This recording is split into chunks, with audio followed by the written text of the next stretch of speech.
lục bung son là của trang son này chú in chú chân là xây dựng chân Jerusalem làm zonin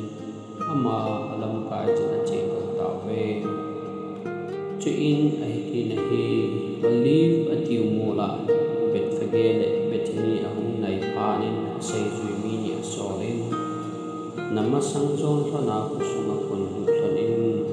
nan du thon lệ sang an no ki he koi ma to na kha lo lai hi nam pai zen thon ding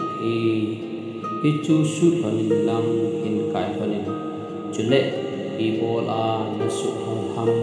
tia khat to na dong thon na aung le pa kai zen man na no man ye pi thon in ti chu in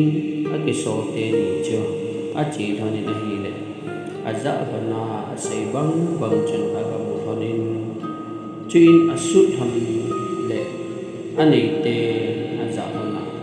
sangan no chu i bola na su thon ham ati chuin amani pakai jin man no mane ye ati thone chuin jesu hi a hin kai thonin chuin ama kon aponu sangan no chu chen hawin achunga Jesu atau sahi chuin achi le ama on lam dunga aphau hi chuin ama apun naiza olive lang